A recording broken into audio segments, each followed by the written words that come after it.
મેં વાત કરી કે ગાંધી સાથે તમે ઓલમોસ્ટ સહમત નથી લાગતા, કેમ કે શક્તિદળમાં તમે દંડા રાખવાની વાત હોય કે પછી દારૂબંધી હટાવવાની વાત, ગુજરાતમાં દારૂબંધી હટાવવાનો આવો વિચાર ક્યાંથી આવ્યો બાપુને? આ જે છે ને, તમારી માહિતી માટે ગાંધીજીને મેં ખૂબ અભ્યાસ કર્યો છે. હા, પણ ગાંધીજીને પેલી વાત કે એક માણસ તમને ચાંટો મારે ગાલ પર તો બીજો ગાલ ધરો, એમાં હું સહમત નથી. Okay. If a man slaps you once, it is his mistake. If a man slaps you twice, it is your mistake. આમાં હું માનું છું. તો બીજી વખત તમારો એટલે એ પછી ગાંધીજીએ દારૂબંધીનું નથી કીધું. ગાંધીજીએ કીધેલું કે આખા દેશમાં હું દારૂબંધી લાગુ કરું. આ દૂષણ છે. અને હું પોતે પણ કહું છું કે આ દૂષણ છે. મેં પીધેલું છે. હું તો આર્મી સાથે એટેચ હતો, 3X રમ પીધેલો છે. નાનપણ મારો બાપુજીએ મને મોઢામાં દારૂ પાયા, એમાં હું દંભ નથી કરતો. પણ મેં લાગ્યું કે આ ખોટું છે, આ ન પીવાય. એટલે મોરારજી દેસાઈ એવું કીધેલું કે પબ્લિક લાઈફમાં ડબલ સ્ટેન્ડર્ડ નહીં જીવવું જોઈએ. આ ડબલ સ્ટેન્ડર્ડ નહીં જીવવું જોઈએ એટલો અર્થ કે તમે અહીં દારૂ ન પીવો ને અમેરિકામાં પીવો, યા ગુજરાતમાં નહીં ને બહાર તમે પીવો. મેં નક્કી કર્યું કે દારૂની બિયર પણ નહીં. લાઈફ ટાઈમ જ્યારથી 69માં એન્ટ્રી કરી પબ્લિક લાઈફમાં, અને મોરારજીના શબ્દો સાંભળ્યા પછી મેં આજ દિન સુધી બિયર કોઈ પીતા હોય તો બાજુ બેસું બી નહીં. મારું સર્કલ બી પીવાવાળો ના હોય, આટલો વિરોધી છે. મારા પરિવારમાં ઘરમાં કોઈ પીવે તો ઘટાડો, મારા બાપુજી પીતા તો ઘરમાં નહીં આવવાનું પીને, બહાર ન હોય, આટલો કડક એ બાબતમાં. પણ આ જે છે ને, જ્યારે મારું પરિવાર હું ઈચ્છતો હોઉં કે દુઃખી ન થાય, તો ગુજરાત મારું પરિવાર છે. ખોટો દારૂ પીને મરી જાય એ મતલબ નથી. તમે બધા જ ચા પીવે છે, બધા જ સિગરેટ પીવે છે, બધા જ કોફી પીવે છે, એ બધા જ દારૂ પીવે છે. આવું નથી. આ તમે જનરલાઇઝ નહીં કરો. એટલે જનરલાઇઝ ન કરવાના બદલે જો આવો ખોટો દારૂ પીને દંભી નીતિના લીધે, એ બી ગાંધીજીના નામે, તો ગાંધીજી તો રાષ્ટ્રપિતા કહેતા. તો દિલ્હીમાં શહીદ થયેલા, ત્યાં બંધ કરો ને. મુંબઈમાં એમણે કરેલું આઝાદ હિંદનું લડતું વગેરે વગેરે, તો ત્યાં બંધ કરો. તમે પાર્ટી તમારી કોંગ્રેસ તો રાજસ્થાનમાં નથી પીતા, છત્તીસગઢ નથી પીતા, બીજેપી મુંબઈમાં નથી પીતા, ઘણા બધા બીજેપીના નેતાઓ નથી પીતા. તો તમે આ પાર્ટીની પોલિસી તમારી આ હોય તો તમે આને છૂટું મૂકી દો. ગાંધીજીના નામે દંભ ન કરો. ગાંધીજી નથી કહેવાય કે તમે દારૂ આપીને મરી જાઓ, લઠ્ઠો પીને મરી જાઓ, નથી કહેવાય. અને આ ટોટલ દંભ છે. આ દંભ એટલા માટે છે કે તમે પીવાના છો તો ગરીબ માણસ તો સસ્તું શોધવાનો. આ મરી જાય છે, સામાન્ય માણસ મરી જાય છે. કરોડપતિ આવું લઠ્ઠો પીને નથી મરી જતો. એ તો પૈસા ખર્ચીને સારું બ્રાન્ડ અને એમને લાયસન્સ પણ મળી જાય છે. અને લાયસન્સ તમે આપો છો તબિયત માટે આપો છો. રૂપિયા વાળી તબિયત ના બગડે માટે દારૂ પીવે, અને પેલો દારૂ પીને તબિયત બગડે. એટલા માટે આજે આખી વસ્તુ છે ને, એ દંભ છે. આ કૃત્રિમતા છે. અને કૃત્રિમતાથી પબ્લિક લાઈફમાં એ કૃત્રિમ નહીં રહેવું જોઈએ. હું બીજેપીમાં હતો ત્યારે કોંગ્રેસે કહેતો તમે અમારા ત્યાં ગમે ત્યારે દરોડો પાડો, ગમે ત્યારે ચેક કરો, અડધી રાત્રે અમારા ત્યાં આવો, નો પ્રોબ્લેમ. હું આજે બીજેપીમાં છું, એવું એ વખતે કહેતો કોંગ્રેસ માટે, આજે કોંગ્રેસમાં હતો ત્યારે બી કહેતો ગમે તે કરો. એટલે એમાં કોઈ દિવસે આર્ટિફિશિયલ નહીં જીવવું જોઈએ. અને એટલે આ જે આખું બન્યું એમાં અલ્ટિમેટલી બોટાદમાં જે થયું એ તો last on the camels back જેવું છે. અને માટે લોકોને આ વસ્તુને હું આ દંભ કાઢી નાખવાનો મતલબ છે. અને ખાલી દારૂબંધીની નીતિ ફેરફાર થાય તો એની આવક માટે ફેરફાર કરવાના મતનો હું નથી. પૈસા માટે દારૂબંધી કાઢી ના. અચ્છા. પણ દારૂબંધી કાઢી નાખવાથી આવક થવાની જ છે. તો શું કરશો? 3.5 લાખ કરોડનું દેવાદાર છે ગુજરાત. 3.5 લાખ કરોડના દેવામાં તમે ગમે એટલું કરો તો રૂપિયા નાખ્યા, વ્યાજમાં જ રૂપિયા જતા રહેશે.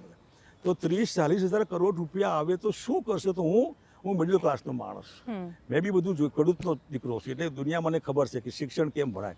હું એજ્યુકેશન ઇન્સ્ટિટ્યૂટ ચલાવું. મને જ્યારે વાલીઓ મરે કે મારો દીકરો કે દીકરી બાપુ ફીની વ્યવસ્થા નથી થતી, જરા આમાં મદદ કરો તો સારું. એનો અર્થ કે આવા કેટલા લોકો હશે જે તમને એપ્રોચ કરે કે મારા છોકરાને તકલીફ છે, ફીની હું નથી વ્યવસ્થા કરતો. તો હું કેજીથી પીજી, નાનું બાળક ભણે તો પોસ્ટ ગ્રેજ્યુએશન થાય ત્યાં સુધી તમામ જવાબદારી સરકારી. તમે ખાનગીમાં ભણો તો પણ, JVSમાં ભણો, MS માં ભણો, ગમે ત્યાં કોઈ પણ ઠેકાણે એ સરકાર બધી ફી આપશે એમના બાળકોની. અને હેલ્થમાં જ્યારે માણસ દર્દ હોય તો પૈસા ના હોય તો દવાખાને ડાક્ટર ત્યાં નથી જતા. દવાખાનામાં ચીરાય, ગજવામાં ચીરાય તો સગવડ જ ના હોય. એમને એમ પડ્યા રે માણસ, એટેક આવીને મરી જાય. એવા ઠેકાણે આવા ક્લાસ કે જેની 12 મહિનાની 12 લાખ આવક છે, આ 12 લાખવાળા પરિવારને હું ઇન્સ્યોરન્સ, હેલ્થ ઇન્સ્યોરન્સની સ્કીમ, ઇન્સ્યોરન્સ ટોટલ ભરે ગવર્મેન્ટ.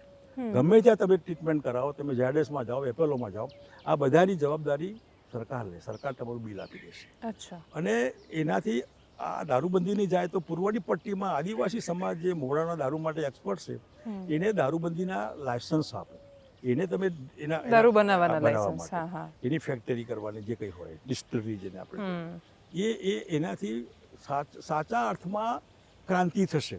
સાઉથમાં મોલાસીસ ઢગલાબંધ અવેલેબલ છે. આપણા દાહોદ પંચમહાલમાં અને આ બધામાં ઉત્તર ગુજરાતમાં મહુડા સંખ્યા બધા. આ મહુડાનો દારૂ આખી દુનિયામાં સારામાં સારો. આવો દારૂ, આવું ટોનિક તમારે તબિયતને એક બાજુ મૂકીને બહુ ખરાબ અસર નથી કરતું હોતું. એકચ્યુઅલી જે આ પીને બગડવા માટે નથી હોતું. આ પીવા માટે આનંદ, જેમ ચા પીતા હોય ચુસ્કી મારતા હોય એમ દારૂની ચુસ્કી ફટાક લઈને દારૂ બંધી છે માટે આખો ગ્લાસ માણસ પીને આમ આટલો ભય છે પોલીસ ખાતાનો. મજા પોલીસ ખાતું કરે, મજા પોલિટિશિયન કરે, મજા બુટલેગરો કરે ને પબ્લિક દુઃખી થાય. આવું દંભની જરૂર નથી, કાઢી નાખો. રૂપિયા આવે એમાં લોકોનું શિક્ષણ આપો, રૂપિયા આવે એમાં દવાખાનામાં મદદ કરો, રૂપિયા આવે એમાંથી હું કાયદાની ગુંચો ઉકેલવાના મતલબ છું. હમણાં જો હાઈકોર્ટ અને કોર્ટને જે હું દુનિયા જોઈ રહ્યો છું એમાં કપિલ સિબ્બલે બહુ સાચું કીધું કે સુપ્રીમ કોર્ટ પાસે બી હવે ન્યાયની અપેક્ષા રાખવા જેવી નથી. એ મતનો હું બનતો જોઉં છું. આ ડિપેન્ડન્સી હાઈકોર્ટની કાઢી નાખવી જોઈએ, ન્યાયને ડિસેન્ટ્રલાઇઝ કરવો જોઈએ અને એના માટે રિટાયર્ડ જજીસ જે હોય એમની ઈચ્છા હોય તો અલગ અલગ લોક અદાલતો કરીને લાખો કેસીસ ભેગા થયા હોય એ 12 મહિનામાં ઊંચા મૂકી દે, ફટ ઓવરનાઇટ કામ કરીને. મારે જીવતા ન્યાય તો મળે એને. ન્યાય, હું હાઈકોર્ટ કોમ્પ્લેક્સનું ઉદ્ઘાટન કરેલું મેં આપણું આજની હાઈકોર્ટનું, જસ્ટિસ અહેમદી સાહેબ હતા. મેં ભાષણમાં કીધેલું કે આ હાઈકોર્ટ કોમ્પ્લેક્સ તો માણસ કાયમ કોમ્પ્લેક્સમાં જ હોય છે બિચારો, ગુંચુમાં જ જીવતો હોય. એમાં વળી હાઈકોર્ટનું કોમ્પ્લેક્સ પાછું, આ કોમ્પ્લેક્સ સરળ થાય એવું કરવું જોઈએ, એવું મેં એ વખતે કીધેલું. એટલે એ કોમ્પ્લેક્સ સરળ થાય એ મતનું હું છું.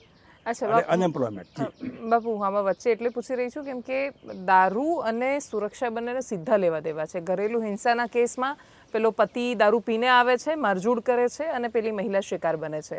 આજે પણ અમદાવાદના તમે એસજી હાઈવે લો કે ઘણા બધા વિસ્તારો કે ત્યાં આપણે ત્યાં એવું કહેવાય છે ને લોજિક પણ અપાય છે કે રાત્રે 2 વાગે છોકરી ફરવા જાય એને ચિંતા નથી રહેતી કેમ કે એને ખબર છે કોઈ પીધેલા એને નથી મળવાના, છેડતી નથી કરવાના. તો એનાથી સુરક્ષા પર જોખમ આવશે એવું નથી લાગતું? ના, આ એક મિથ છે, કલ્પના માત્ર છે. મુંબઈમાં આપણી છોકરીઓ નથી રાત્રે 2 વાગે ગરબા ગાવા જતી, દિલ્હીમાં લોકો ફરવા નથી જતું કોઈ. અચ્છા, ત્યાં કોઈની પત્નીને કોઈએ માર્યો? આ તમારો દારૂ બંધી છે માટે પેલો પરાણે પી આવ્યો ગમે ત્યાંથી અને એને પીધું છે એ પ્રૂવ કરવા માગે છે કે મેં પીધો છે. ક્યાં સમજતા હે રાજાપાઠમાં? રાજાપાઠ માટે નથી આ. એની પત્ની બી ફોન કરે તો એના પતિને અંદર કરી દેવો જોઈએ. એટલા કડક કાયદાના મતનો છું. એટલા માટે કે આ જે છે આખું કલ્પના માત્ર છે. આમાં દારૂ પીને ગરબે નથી પીતા લોકો, ગરબામાં પીને આખી રાત નાચે છે ને બધા. એટલે આ બધી કલ્પના માત્ર છે. એટલે આપણી દીકરી મુંબઈમાં હોય, આપણી દીકરી ચેન્નઈમાં હોય, આપણી દીકરી કલકત્તામાં હોય અને બધે હોય તો એમાં ત્યાં છૂટ છે. કોણ પીને હામી મળે? એમ એક પ્રસંગ તો બનાવો. અને કાયદોને વ્યવસ્થામાં તો ગુજરાત તો ખાડે ગયું છે. એ તો ખુલ્લેઆમ છે બધું, મારામારી, દારૂડિયા, બુટલેગરોનો ઝઘડા અને ખુલ્લેઆમ. એટલે આપણે અહીં કાયદોની વ્યવસ્થા છે જ નહીં. એકચ્યુઅલી તો અહીં સરકાર જ નથી. 25 વર્ષથી એટલા બધા ભાજપવાળા ધરી ગયા છે કે પબ્લિક ખાડામાં પડી, અમે તો બેઠા છે, મજા કરો. એટલે there is no administration at all, there is no law and order. કંઈ નથી એમ કહીએ ચાલે. અને રૂપિયા આપ્યા વગર કામ નથી થતું. મરણનો દાખલો લેવો હોય તો રૂપિયા, જન્મનો દાખલો તો એ રૂપિયા. અરે આ શેના માટે વહીવટ છે કે શેના માટે છે આ બધું? એટલે એક બી પૈસો આપ્યા વગર રેવન્યુ હોય, પોલીસ ખાતું હોય, શિક્ષણ ખાતું હોય, તલાક હોય, દરેક ઠેકાણે પૈસા પૈસા પૈસા. અને લફટ થઈને માગે, ખુશ થઈને આપો. એટલે ખુશ થઈને ક્યાંથી આપું? લગ્નમાં તું આવ્યો છો મારા માટે? જી.